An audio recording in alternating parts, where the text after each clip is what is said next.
Hey guys, Master Geek here with the first of the character sheet reviews.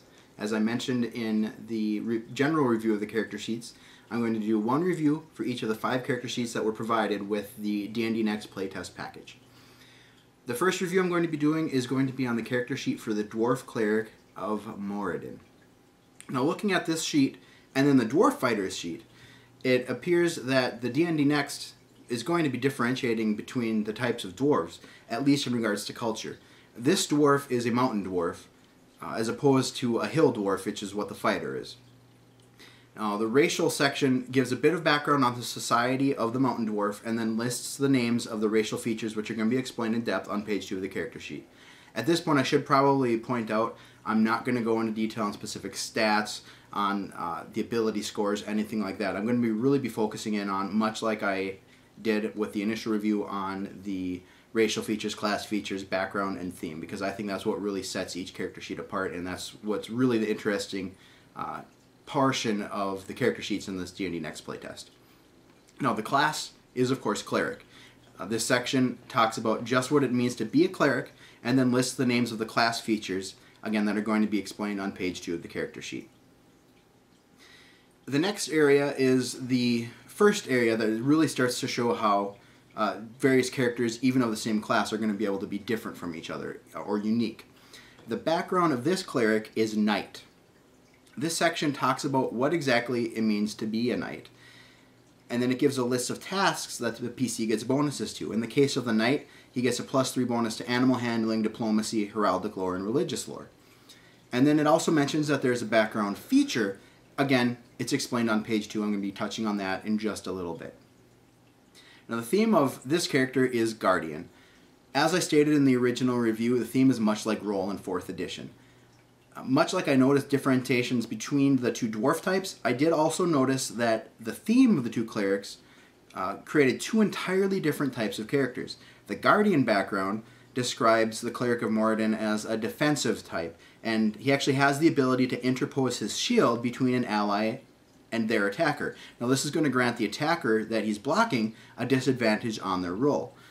This is the first time I noticed feats mentioned, so I'm guessing that they're most certainly going to be part of the final product, even though they don't do a whole lot and talking about them specifically in the playtest package. Now we get onto the second page where they break down a lot of the features. The racial features of the dwarf, some of them are actually slightly different, at least from what I'm used to seeing with the dwarf. Granted, I don't play them very much, so it could just be stuff that I'm missing, but dwarves are now immune to poison, and then they have low light vision instead of dark vision. Now, I know that one's not necessarily strange. I've seen some versions of games have dwarfs with low light vision. I've seen some have them with dark vision. D&D Next is giving them low light vision. However, those familiar with dwarves are going to recognize the ability to not be hindered while they are encumbered or wearing heavy armor, which means they're not going to take any hits whatsoever to their speed because of what they're carrying. And then, of course, they always have the ever-present stone cunning. Just by thinking about it, they can figure out how far they are underground and what direction they're facing, that sort of thing. The class features talks about channeling divinity.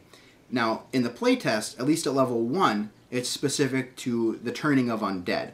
I'm going to talk a little bit later about what this character gets as he levels up, and some of that does tie in with channel divinity. I don't know if that means if at level 1, once the final release is out, if channel divinity is just going to be turning undead, or if they're going to be adding some more to it down the road, and this is just present for the playtest. And then, of course, it talks about weapons and armor that are going to be able to be used by a cleric, divine magic, how many spells can be cast, how exactly to prepare them, what is added to the attack rolls, saving throws for the DCs, etc. Now, the feature that is granted by the cleric's knight background really is what piqued my interest, in that it has absolutely no combat value whatsoever. What the feature that is given by choosing the knight background is that in areas where people are going to recognize that the cleric is a knight, he and all of his companions are going to be able to find free food and lodging for as long as they're there. That's it. No bonuses to combat, no bonuses to skill rolls, other than, of course, what is listed for just being a knight. All this is a way to make the PC's lives a little bit easier and maybe get a little bit of role-playing going between the PCs as a group and then possibly NPCs that they're interacting with in a city or a town. honestly, I have to say it always warms my heart when an in-game benefit is completely RP-centric and has no mechanical benefits to the system whatsoever. Lastly, the thing I'm going to touch on in this review is what the cleric gets at levels 2 and at level 3. First, it says what hit dice to roll to add to the total hit points, what new spells are learned at level 2 and level 3, and then what class features that are added. At level 2, the cleric gets Divine Smite, which lets the PC use Channel Divinity to deal an extra 1d10 damage on an attack. And then at level 3, they get Hold the Line. This is a special ability that allows the player character to take a creature that is moving past him, that's within his reach, so within a 5-foot radius generally. Take that creature and force him to stop his movement right there. Just basically blocks him. If he's charging someone else, it just forces him to stop and he can't continue moving for the rest of his turn. That's basically the unique and interesting portions of the Dwarf Cleric of Moradin's character sheet. As I said, I ignored the more standard stuff such as abilities, movement. That's all stuff that you've really seen before.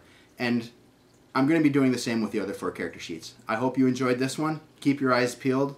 Next up, I'm probably going to be doing the Human Cleric, or maybe the Dwarven Fighter, I'm not sure. Thanks, guys. Have a good night.